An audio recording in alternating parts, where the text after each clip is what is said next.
പല സുഹൃത്തുക്കളും നമ്മൾ ചർച്ച ചെയ്യാൻ പോകുന്ന വിഷയം biggest super star Prem Nazir സാറിന്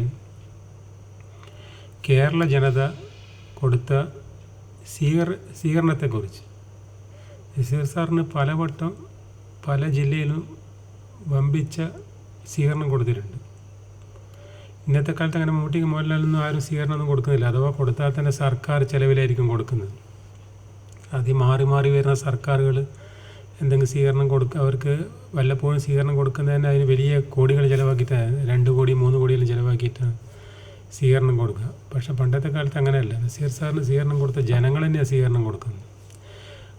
നസീർ സാറിന് ആദ്യത്തെ 100 സിനിമ പൂർത്തിയാക്കിയാലും തിരുവനന്തപുരത്ത് വലിയ സ്വീകരണം ഉണ്ടായിരുന്നു നസീർ സാർ ആ കാലത്ത്. അത് തമിഴിൽ നിന്ന് ശിവാജി, ബാലാജി, ജയശങ്കർ, മലയാളത്തിൽ നിന്ന് സത്യം മാഷ്, അടൂർ ബാസി, അങ്ങനെ കുറേ ആൾക്കാർ അണിനിരന്നില്ല സ്റ്റേജിൽ.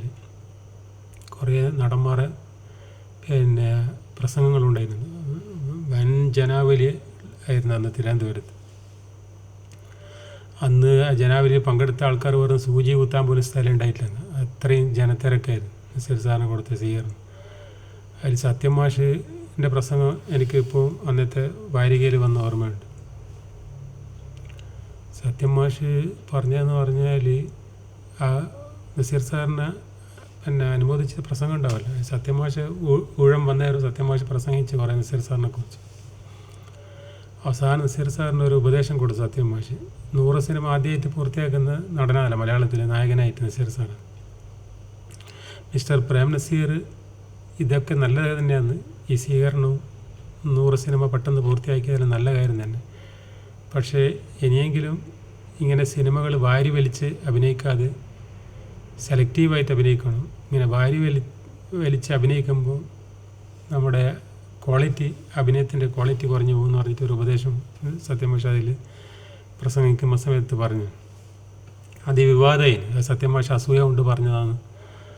നസീർ സാറിന് ആ സമയത്ത് അങ്ങനെ പറയാൻ പാടില്ലായിരുന്നു, സ്വീകരണ യോഗത്തിൽ പറയാൻ പാടില്ല എന്നിട്ട് കുറേ ആൾ വിമർശിച്ചു. അതായത് അഭിനയത്തിൻ്റെ ക്വാളിറ്റി കുറഞ്ഞു പോയി ഇങ്ങനെ വാരി വലിച്ച് അഭിനയിക്കുമ്പോൾ. പിന്നെ നസീർ സാറിന് ഒരു അവാർഡ് കിട്ടിയത് 300 പടങ്ങൾ പൂർത്തിയാക്കിയാലും പാവങ്ങൾ പെണ്ണുങ്ങൾ പൂർത്തിയാക്കിയാലും ഓരോ ജില്ലയിലും നസീർ സാറിന് വമ്പിച്ച സ്വീകരണം ഉണ്ട്. നസീർ സാറ് കുറച്ച് സാരി വിതരണം ചെയ്തിരുന്നു പടത്തിൻ്റെ അന്ന് തുടക്കത്തിൽ പാവപ്പെട്ട സ്ത്രീകൾക്ക്. പിന്നെ കേരള ജനത കാണാത്ത ഏറ്റവും വലിയ സ്വീകരണം നസീർ സാറിനുണ്ടായത് നസീർ സാറിന് പത്മഭൂഷൺ കിട്ടിയ സമയത്ത് തിരുവനന്തപുരത്ത്. അത് ഒന്നൊന്നര സ്വീകരണമായിരുന്നു. പ്രധാനമന്ത്രിമാർക്കെല്ലാം കൊടുക്കുന്ന പോലത്തെ സ്വീകരണം. അതായത് പൂമാലിട്ട തുറന്ന കാറോ ജീപ്പാന്ന് തോന്നുന്നുണ്ട്. അതിൽ നസീർ സാർ എഴുന്നേറ്റ് നിന്നിട്ട് ജീപ്പിൽ പോകുന്നതും പിന്നാലെ ഒരു അനവധി കാറും ആയിട്ടുള്ള അകമ്പടിയോട് കൂടിയിട്ട് പത്മരാജനാണ് അതിൻ്റെ നേതൃത്വം കൊടുത്തത്, സംവിധായകൻ. ഞാനന്ന് അത്ഭുതപ്പെട്ടു പോയി. പത്മരാജൻ്റെ പടത്തിൽ നസീർ സാർ അഭിനയിക്കില്ല. പക്ഷേ പത്മരാജനാണ് ഈ നസീർ സാറിന് സ്വീകരണം കൊടുക്കാൻ ഏറ്റവും മുൻപന്തിയിലുണ്ടായത്. എല്ലാ കാര്യത്തിലും പത്മരാജനാണ്. തിക്കുറിശി പറയുന്ന അന്നത്തെ ഈ സ്വീകരണം കണ്ടിട്ട് എൻ്റെ സിനിമ അഭിനയ ജീവിതത്തിൽ ഇത്രയും വലിയൊരു സ്വീകരണം ഞാൻ കണ്ടിട്ടില്ല. തിക്കുറിശി പ്രസംഗിച്ചത് നസീർ സാറിൻ്റെ പ്രസംഗം ഉണ്ടായി. അതാന്ന് തോന്നുന്നു നസീർ സാറിൻ്റെ 82 പത്മഭൂഷൺ കിട്ടിയ സമയത്ത് ഏറ്റവും വലിയ സ്വീകരണം. ഇങ്ങനെ ഈ നസീർ സാറിന് കിട്ടിയ പോലത്തെ സ്വീകരണം തമിഴ്നാട്ടിലെ MGR മാത്രമേ കിട്ടുള്ളൂ. ബാക്കി നടന്മാർക്ക് MGRന് ശേഷം ഏറ്റവും കൂടുതൽ ജനങ്ങളെ സ്വീകരണം കൊടുത്തത് നസീർ സാറിനാണ്. പിന്നെ തെലുങ്കിൽ NT രാമറാവനും രാജ്കുമാറുണ്ടാവും, നമ്മൾ കാണുന്നില്ല. മലയാളത്തെ സംബന്ധിച്ചിടത്തോളം മലയാളത്തിൽ ഇന്ന് മമ്മൂട്ടി മോഹൻലാലിനെല്ലാം ആര് സ്വീകരണം കൊടുക്കുന്നു? ഇപ്പം മോഹൻലാൽ ഒരു സ്വീകരണം കൊടുത്തെന്ന് പറഞ്ഞാൽ ഇത് ദാദാ ഫാൽക്കെ കിട്ടിയാലും അത് സിനിമയിൽ അങ്ങനെ വലിയ ജനങ്ങളൊന്നും അതിലുണ്ടായിട്ടില്ലല്ലോ. അതും എത്ര പൈസ ചിലവാക്കിയിട്ടാണ് സ്വീകരണം കൊടുത്തതാണ്. അതിനെക്കുറിച്ചൊരു വീഡിയോ ചെയ്തതാണ്. ഓക്കെ.